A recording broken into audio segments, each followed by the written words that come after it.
Yeah.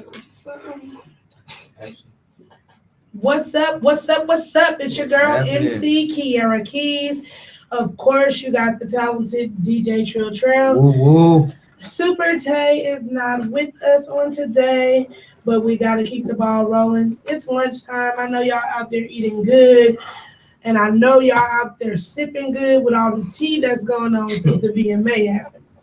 But we're going to get right into Messy Monday because you know that's what today is.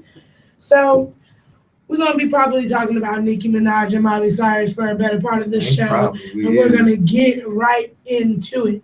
So, for those of you who don't know, the VMAs aired after Nicki Minaj and Taylor Swift had a small Twitter misunderstanding. Now, Nicki Minaj and Taylor Swift, they made up. They made nice a few hours after the Twitter beef even began. Now, here comes third party Hannah Montana. Here she comes, dropping her 2 cents in the bucket that no one asked for. Now, I don't know why everybody looks so surprised at the VMAs. Like they didn't know, you know what I'm saying? Like Nicki was going to let it slide. But apparently Nicki Minaj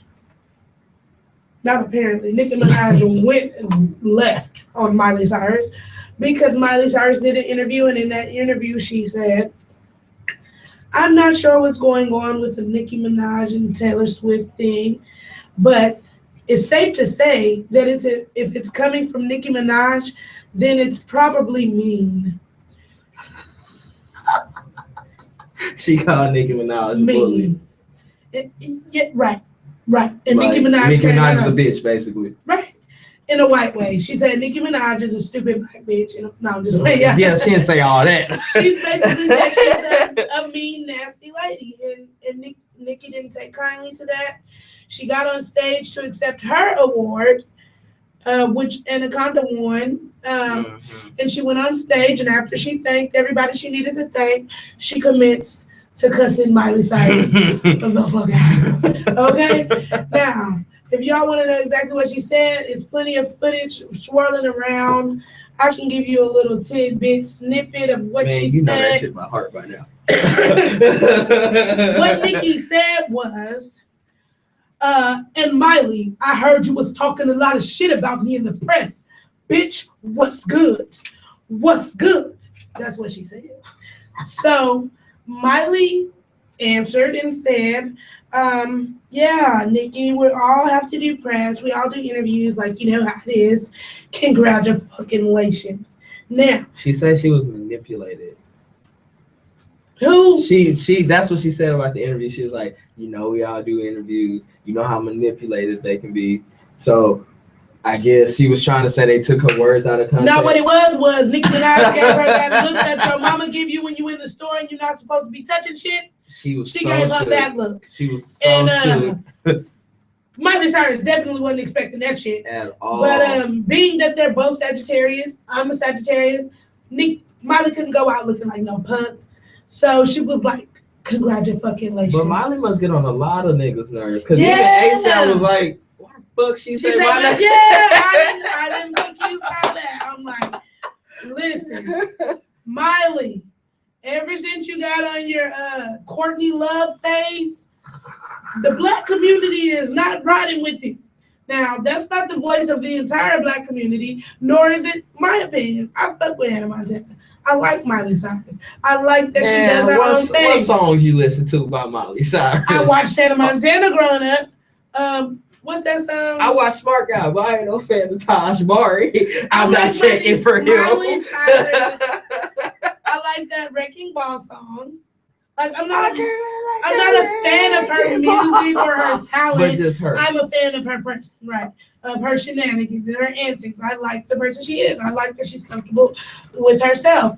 But I thought she had enough sense to not ever come for Nicki Minaj. Like, you should have had a better chance coming for Meek Mill. You know what I'm saying? She probably think Nicki was gonna sue. I heard Drake said that was just Nicki trying to show Meek how to handle a beef.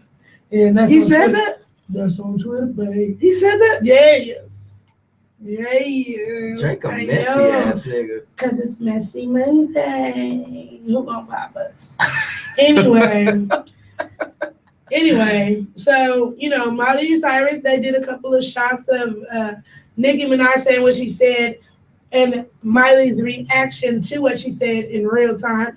And to me, I think that is real because Miley looked real scared. Yeah, that's Miley looked real surprised, and Miley was really not ready. So, I think that it was Nicki Minaj tired of all these people. Nicki Minaj stays in her own lane for the most part. Mm-hmm. That's how I feel. Only time Nicki comes out the cage is when you sit for her. Don't come for Nicki unless she's sitting for you, because she's gonna clap back. Yeah, she really don't start no problems with nobody. She doesn't. She doesn't, but she's gonna defend herself. Just like that DJ got out in front of the crowd and he was like, "Yeah, this show for all the real hip-hop Rosenberg. Fans. Yeah. This is for all the real hip hop fans, not the ones that came here to see Starships." Now, that was totally irrelevant. Totally unnecessary. Because you might be a grown ass man that likes Starships and you're like, ooh, or you might be a kid that likes Starship. You might be a young woman. Damn, I can't like this shit. And just like Nicki Minaj said, don't make her fans feel bad for liking what they like. Just because you're a raw hip hop New York hip hop fan, don't make somebody else feel bad for liking what they like. Like, everybody has their own thing. She wasn't even mad about the shade. It's like Nicki Minaj knows that shade comes with the territory. You gotta keep your opinions really to yourself as a radio personality. Yeah, as a professional. Now, if your opinion is asked for, if it's necessary in that context, then fine. Yeah. But if you just out here broadcasting how the fuck you feel and no one cares, then and I really agree with her when she was like, you're not disrespecting me. I never give a fuck. You're disrespecting my fans. You're making them feel some type of way for liking my music. Now, I said that to say this. Nicki Minaj is not going to play with none of y'all, so can y'all just leave her alone? She's making good-ass music, and she ain't fucking with nobody. On another note, though, we got a guest star today. Super Dave's coming in to sit with us in just a few minutes. TheNew KingDavid. So that's going to be very entertaining. And, it's Messy Monday, so we got to stick with the theme. Let's talk about Kylie and Tyga going public in his new video. They were already public. We know you guys been together. The whole mixtape he got out is about her. Every song is about her. And I like it, though. I really like it. He really love his guy. He's standing up for it. I feel that. And here's the thing. As a female, as a young woman, I'm 25 years old. I really don't care about people knowing that. Here's the thing. I started dating and being active dating at around 15. I talked to older guys. I talked to guys that were older than 18. I talked to guys that were, grown men. So it's not really that strange for me to see Kylie at 17 dating a 25-year-old. Like, she's old enough. Now that she's 18, I'm so glad that she's free to do what she wants to. Because if all these females out here keep it real, all of y'all keep it 100. Everybody was getting their draws. Y'all was getting them draws dropped at 14, 15, 16. Yeah. It was prime ages, too. That's what you get the most. And here's the thing. How many of you ladies out there were talking to grown men thinking you were cool, thinking it was cool? And be honest, what 17-year-old is not going to talk to Tyga? Like, he a young rapper. This is what makes me upset. If 17-year-old Kylie Jenner was dating a 17-year-old Tyga, it would have not been nothing. But I mean, Tyga, he feels 7. It's like his music is for 17-year-olds. He give off that it's not about the vibe he give off. It's about the law he give off. Yeah. Now, the thing that bothers me is that if Tyga was 17, there wouldn't be no problem with what was going on. But they made this whole big thing. When that didn't break them up, they tried to say he's sleeping with trannies. When that didn't break them up, you know what I'm saying? They said he dumping salt in something that they're going to hold on to regardless. Now she's 18. Now they're like, the fuck you got to say now? Nothing. I wish you all the best luck on y'all relationship. I really, really enjoy Tyga's album. Everybody should go listen to it. So besides what his album sales talking about, you guys got to remember, we live in the information age. Just because 2,200 people bought the album, that doesn't put a shadow on how many people streamed it. Exactly. Like Tyga, both his last 2 projects was all right, and I don't know why he didn't get no more attention. Maybe because he needs to come for Nicki Minaj. He needs to stay in his Tyga to stay in your own. I really like Tyga. I like what Tyga stands for. I like. Well, this is my perception from the outside looking in. Like, good dad, active father, active boyfriend, good businessman, and it's like music. When you see a black man in particular holding the black man. No, seriously. When the media sees a black man, he's in the industry, he's doing his thing. At all costs, they want to discredit this person. Mm-hmm. At all costs, they want to make you feel some type of way about it. But that's where individuality comes in, and you should be able to feel how you feel about people for your own reason, not because of what they're trying to make you feel. I like Tyga. I like Kylie. Get it on, y'all. Kylie, you use them big fake lips to suck your man's real and tell all the haters they can kiss both of y'all dicks. So, was that too much? That wasn't too much. Okay. I mean, okay. Well, now let's still early for dick sucking. Let's talk about how. Oh, Trell, are you familiar with Married to the Medicine show? I believe it's on like MTV or something. It's like the white version of Love and Hip Hop Atlanta. That's a white version of Love and Hip Hop. Well, basically, it's Married to Medicine, and it's about like women that are married to doctors and stuff like that. Wow, do I care about any doctor's wife? Like, because apparently Miss Connors just stabbed her husband. Oh, that's a good reason to care. It's medicine money, so we got to bring the noise. So who's who and what's what? Okay, Miss Jill Connors from Married with Medicine is the wife of a doctor, and apparently she stabbed him. She is, this happened about 16 hours ago, too, so it's fairly new information. What's her name? Her name is Jill Connors, yes. Let's look up, let's see the details.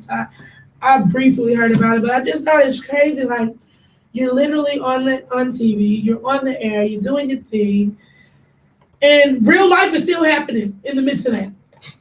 Like, people forget about that. All these celebrities, all these rich folks, they get to live the luxury life, but real life, that part that you can't control, is still happening. And there ain't no telling what the hell Mr. Connors did for Mrs. Connors to cut his ass.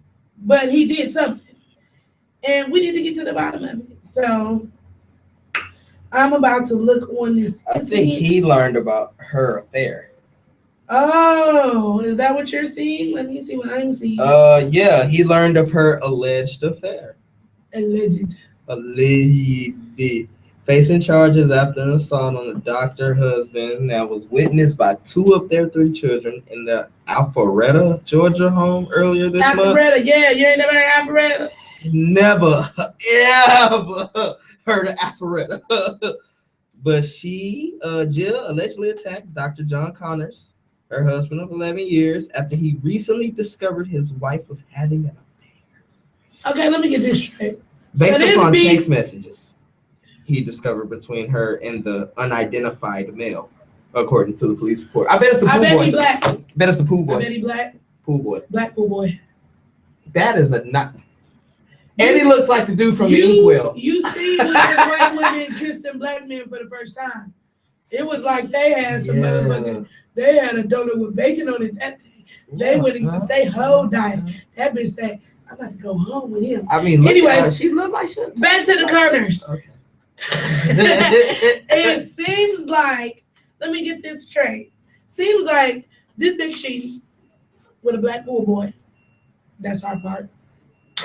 And the husband finds out in her text messages. And he like, bitch, what the fuck you doing? So he confronted her, yeah. Like, what the fuck? I'm doing all this. I'm a doctor. I got you on the Was there a physical altercation that led up to the stabbing? All they say is John said Jill got immediately violent and she started striking him in the face with closed hand punches. John stated Jill then started to tear his t-shirt, and she scratched him all over his neck and upper body with her fingernails. He said he had no choice but to dial 911 because he was being attacked. When he called 911, Jill grabbed a knife or a sharp object, they don't know yet, and started to cut herself on the arm and chest. John said while she cut herself, she yelled, "He's cutting me." John attempted to retreat to a separate room, and then he tried to close the door. John said Jill stuck her hand in between the door and the door frame, and she tried to stop him from closing the door. John said her hand was injured from that part of the incident. Yeah. When police arrived, John had red scratch marks on his chest, neck, and back, which were caused by Jill's fingernails. John also pointed to his lips, which appeared slightly puffy, and he said Jill punched him in the face. What is up with these women beating the shit out of these men? I asked John if he ever struck Jill. He said no. John said he just took the physical acts that Jill committed on him. So I guess lesson learned is don't ask your bitch if she's taking another dick. I guess the lesson of this would be don't marry a crazy white bitch named Jill. Yeah. I don't know what to say about that one. Did you hear about D-Wade and Gabrielle Union? No. Celebrating their 1 year anniversary. Ooh. They only been together 1 year? Yep. You mean all this picture and press only been for 1 year? Well, they've been together for a while, but they married. Oh, okay. I thought you just been like relationship anniversary. I thought you like basketball, man. What? I don't give a fuck about their personal relationship. Shit. That nigga ain't gonna win another championship without LeBron. I can say that. Back up off the mic for you killed the people's ears. Nah, fuck that. Fuck that. Anyway, we're about to invite our guest in. Super Dave. You might know him as the super promoter. TheNew KingDavid. He's all around Houston. He's what's hot on the scene right now. And we're so lucky to be getting an interview with him. It appears that he's here. We're going to cut to a break really quick. And then we're going to take King David on the 713 ride.